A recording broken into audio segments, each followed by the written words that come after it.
Welcome to my show, Having Two is Voodoo Dollies. I'm Elizabeth Rowe, and today I'm with Brave Steady Go. How you doing? How you doing? So, when did you all start playing music? We all started playing together about 7 years ago, and it was just a couple years each prior to that. Personally. Yeah, me and Will started in Lake Tahoe a while ago when I used to live up there. Started jamming together, and I ended up moving down here to Southern California where I met these guys. And we were jamming together, and we just happened to get Robbie to practice with us, and he ended up bringing Will, and it all came together. It was a match made in heaven. Yeah, I grew up in Northern California. So did I, actually. Yeah, so Robbie, he was up there and we jammed for a while, and then when he moved down here, he started jamming with these guys, and then I came down later and joined when I was 15. And I've been here ever since jamming with these guys. But it's been different, like living in Southern California as opposed to Northern California. You know? It's like two different planets. Yeah. It really is. What influences your musical style? Just life in general. People leaving, going, just the everyday what you go through, and just every label we listen to just puts out crazy amounts of bands now. Flatliners, BYO, records, everything, just a big part of what we want to do, what we want to get. The thing about us is that, like, all of our influences, we all agree on certain things, but we all kind of disagree on a lot, you know, and I think that's what kind of makes our sound, just because, like, Pablo's into so many things, and Javi's into so many things that Robbie and I aren't really into, you know, and so, like, all that disagreement kind of makes, like, a watered-down kind of influential sound, and that's kind of, like, what we stick with. You know, it was weird at first, and I didn't really dig it at first, but throughout the years it's just gotten better, so we're starting to get excited about it. That's cool. So, favorite song ever written with this band?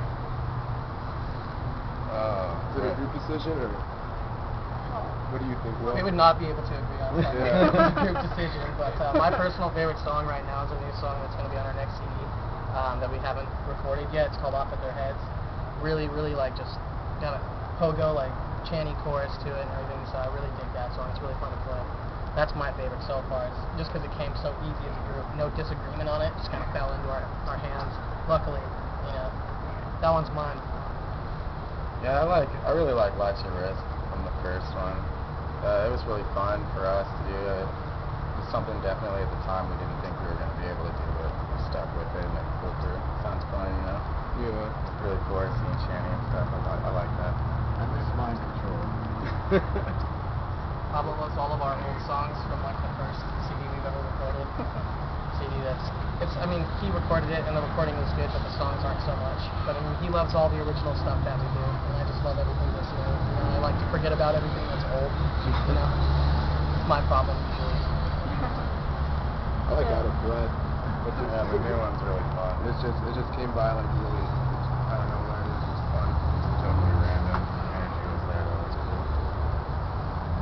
So, do you remember the first show you ever played with this band?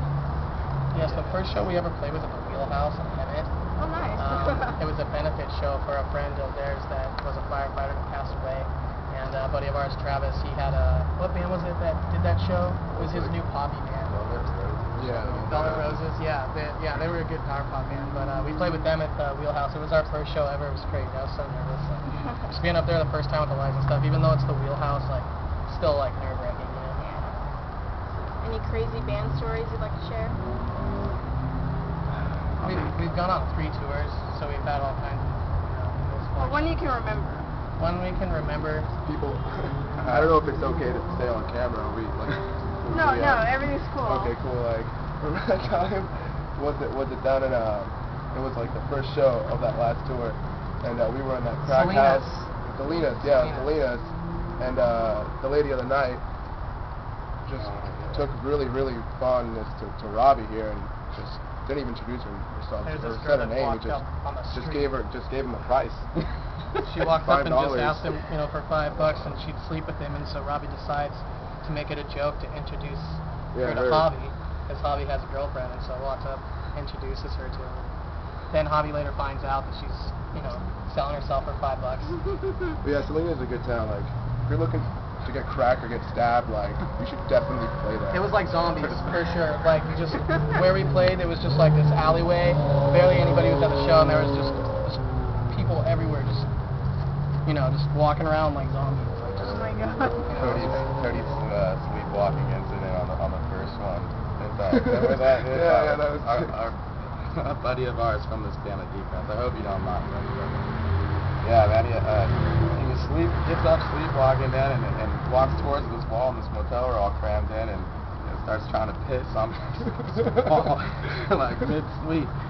So we kind of like help this dude. He kind of like walks himself to the bathroom, sits on the toilet, still asleep, he's got his pants on and everything, and we're just kind of poking fun, you know, laughing at this guy. And Oh my god. we're like, all right, well, we can't really deal with this, you know. So we get his buddy Mike, and we're like, come on, dude, like, you know, help him out and stuff, dude. So he walks him down. Well, he sits him down, walks to the door.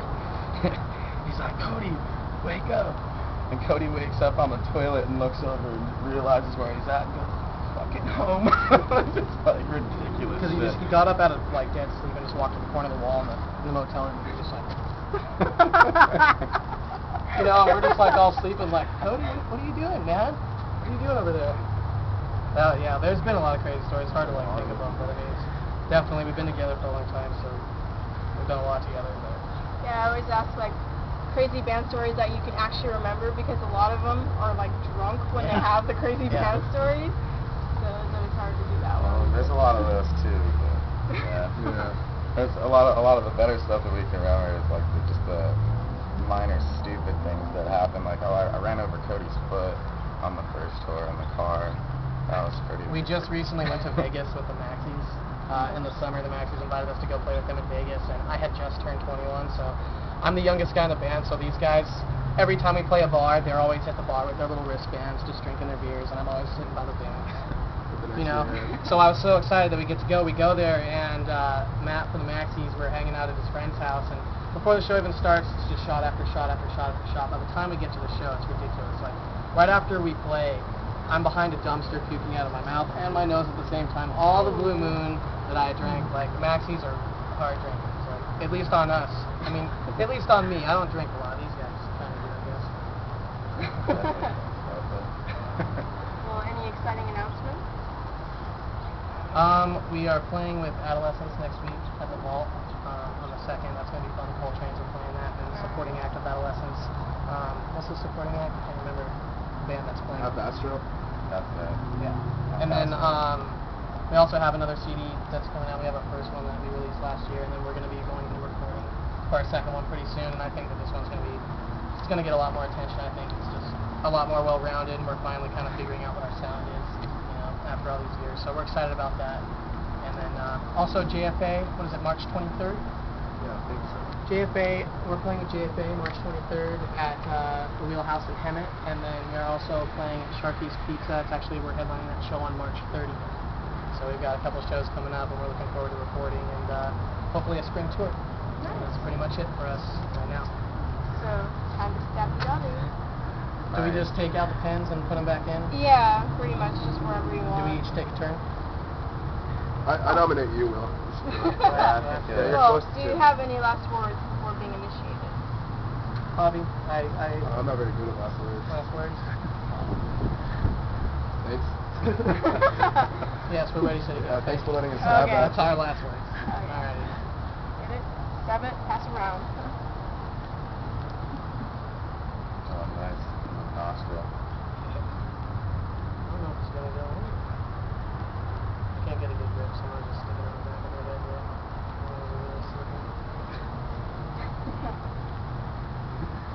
I can't seem to do it. There we go. Alright, awesome. Cool. It's never a big fan of the hard, but, you know. There we go. Right on, huh? Don't talk music does to you. Yeah.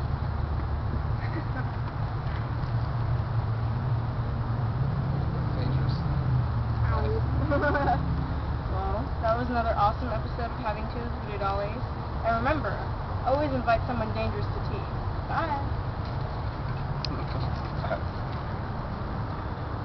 Catchy catchphrase.